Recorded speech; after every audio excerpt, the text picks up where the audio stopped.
Hello everybody, this is Nikki Gordon-Bloomfield here from Transport Evolved with another weekday thought of the day. I want to start by thanking you all for watching yesterday's thought. I know it was a little long and I'm going to work really carefully on squeezing this one down so it's only a few minutes long, partly because we've got another family crisis going on right now that I need to attend to, and it's one of the reasons why there's not been quite so much content on the Transport Evolved site. So first of all, thank you for yesterday's comments. We had so many cool comments, lots of interesting thoughts on range versus price for electric vehicles. One particularly caught my eye from Chris Till, who said, look, I don't earn a whole lot, and I've just bought a Renault Zoe electric car, and the rental program where you rent the battery, you buy the car outright and you rent the battery, enabled me to be able to afford to buy an electric car. And without programs like that, I wouldn't be able to afford to buy an electric car. So I think that's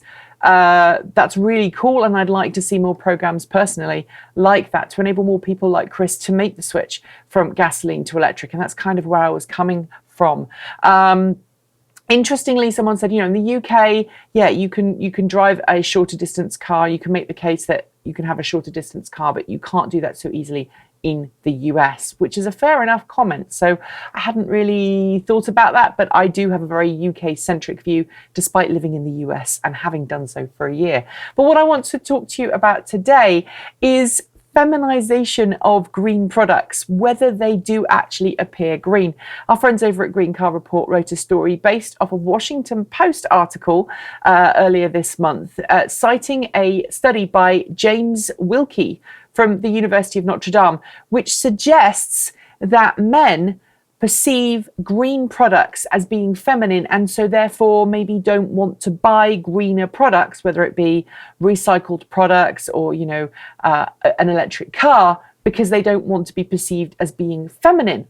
Now, this study only took a very small sample size, 127 college students. This is the second point I want to bring up, who were questioned about whether they thought a recycled bag meant that carrying a recycled bag meant that you were feminine versus masculine. And the majority of students said, yes, if you're carrying a recycled bag that's designed for carrying your shopping in, then you're feminine rather than masculine.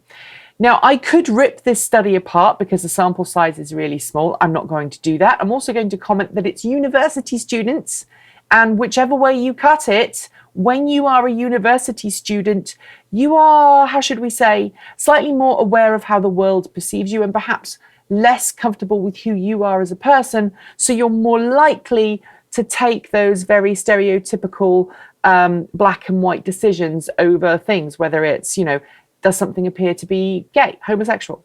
Then I'm not going to do it. Or does something appear to be really feminine? Then I'm not going to do it.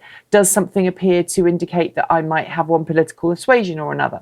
Does one of my hobbies that I do come across as maybe being a little risque, and therefore I don't want to have any associations with that? There's a little Easter egg in this video for those who are paying close attention. I will say no more. But I think that this study is not necessarily something that is the case. And I want to know how you feel about green products. Do you think that owning an electric car is more feminine, makes you a more feminine person than not owning an electric car? I mean, the Tesla Model S, for example, I think of that as a total guy's car. And I know people have said the Model X was designed for women, and the Tesla Model X, was designed for women, and so therefore it's more of a girl's car. I don't see cars necessarily as being girl or boy. There are a few exceptions. The Fiat 500, for example, that is quite a girly car, just because of its cute shape, and I acknowledge that, but I also know plenty of masculine, manly men who drive Fiat 500s, whether it's the electric version or the gasoline version. So I'm not sure I agree with this study, and I'm not sure I agree with the sentiment. I'd be interested to know what you think. Is this study just taking the wrong sample size, asking the wrong people? Or is this study actually onto something? Do we need to make electric cars more masculine, more manly before people actually want to drive them.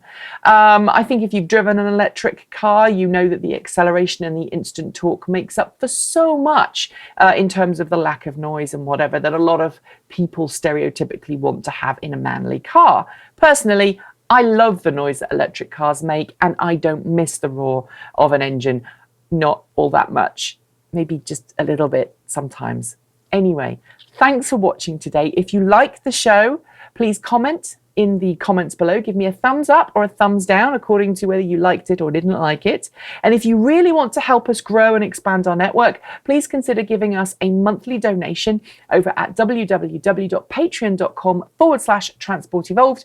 You can help me keep the site running, which helps pay for the office space, which, yes, it's in my house, and yes, I pay it as part of my rent, but it helps fund that. It helps fund the equipment, this equipment, and this equipment. And it just makes sure that I can put food on the table. So thanks for your support, and see you tomorrow.